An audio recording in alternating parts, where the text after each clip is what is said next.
Tout le monde connaît One Piece, c'est un monument. Encore plus depuis qu'il y a eu le live action de mes couilles. Alors là, laisse tomber, hein. Même si tu vis dans la grotte de Lascaux, t'en as forcément entendu parler. Bah il a pas tort. Et ouais les gars, à l'heure actuelle, c'est le manga le plus vendu du monde avec plus de 520 millions d'exemplaires vendus. On se rend pas compte de la perte du frérot en vrai. Oda il fait pas semblant, lui il charbonne comme un chinois à l'usine depuis des années. Derrière il a su monter son empire XXL comme moi Paul. À lui c'est un gourmand, je peux même pas imaginer son compte en banque au frérot. Ça dépasse 5 chiffres.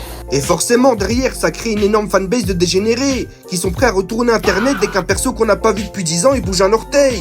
Il va venir lui faire l'amour sans préliminaire, laisser la carte de visite, parce que ce qu'il lui a fait avec Casillas et Ramos, c'est incroyable. En même temps, le frérot, ça fait 20 ans qu'il nous prend pour des dindes à nous révéler les choses petit à petit, là. Oda, il est pas pressé, hein. Parce que si tu demandes à un fan de One Piece c'est quoi son animé préféré, il va te répondre forcément One Piece. À cause d'Oda, là, qui nous a pris en otage. À cause de ces conneries, maintenant, je connais plus de mon corbeau que certains membres de ma famille, c'est une dinguerie. Le siècle oublié serait donc littéralement l'histoire de One Piece. Parce que les fans de One Piece, c'est pas juste des gens qui regardent pour le plaisir. Ah non, ça fait des années qu'ils sont pris dans le genjutsu, eux. Et le pire, c'est que plus ça avance, plus t'es piégé en fait. Il y a tellement de révélations que tu sais même plus sur quel pied danser au bout d'un moment. N'es pas seulement un lâche, tu es un traître.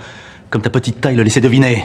Et Oda, il le sait très bien. Il joue avec la corde sensible, ce chacal. Avec sa tête de filet aux fiches, il nous lâche des infos avec ses SBS qu'il a écrit dans ses chiottes japonaises super confortables. Puis après, ce chacal, il disparaît pendant 3 mois, comme s'il était en cavale comme Mister You. J'ai réussi à m'enfermer dans ma chambre et à m'esquiver, t'as vu? C'est ça qui m'énerve avec Oda, c'est parce qu'il sait très bien ce qu'il fait le frérot. Il joue très bien son football. Pas étonnant que YouTube maintenant c'est rempli de théories à la con. Je te jure, c'est un génie ce gars. Mais c'est aussi un escroc du marketing. Oda c'est un gamin, il a mis tellement d'historique dans son œuvre qu'il croit que c'est pas que toute l'année lui. Je te jure, c'est la seule œuvre où il faut jouer à Ouais Charlie pour capter certains bails. Moi maintenant je suis devenu parano. À force tout devient suspicieux avec lui. Je me méfie de tout le monde. Je préfère ne pas me présenter parce qu'après vous allez remonter les images pour me faire dire des choses que j'ai pas dites. Au bénéfice de qui?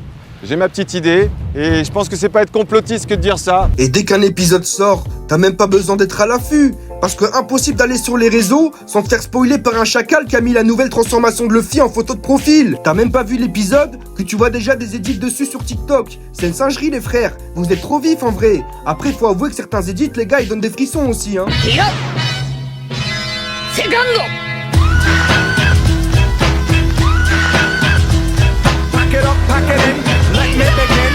C'est très simple, il faut se le dire au bout d'un moment. One Piece, c'est pas une simple œuvre les gars, c'est devenu un événement maintenant. Plus on avance dans l'histoire, et plus on se rend compte qu'il avait déjà tout prévu à l'avance comme un chef d'orchestre. Ceux qui sont un jour, vous savez très bien de quoi je parle les gars. Un conseil, la prochaine fois que vous matez One Piece, faites attention aux détails. Parce que Oda il est comme le père Fouras, il aime bien nous casser la tête avec des énigmes. Perdu. C'est ma bite. Comme dirait Ibra TV en 2016, Laisse un pouce bleu. si vous kiffez mon travail, n'hésitez pas à vous abonner. Et moi je vous dis à la prochaine pour une nouvelle vidéo. J'élabore ma formule quand j'écris ces formules. C'est de la folie. Avant j'étais fort nul. Je doutais pas de moi. Je sais que j'étais formidable. Je doutais pas de moi. Je doutais pas. J'élabore ma formule quand j'écris ces formules. C'est de la folie. Avant j'étais fort nul. Je doutais pas de moi. Je sais que j'étais formidable. Je doutais pas de moi. Je doutais pas de moi.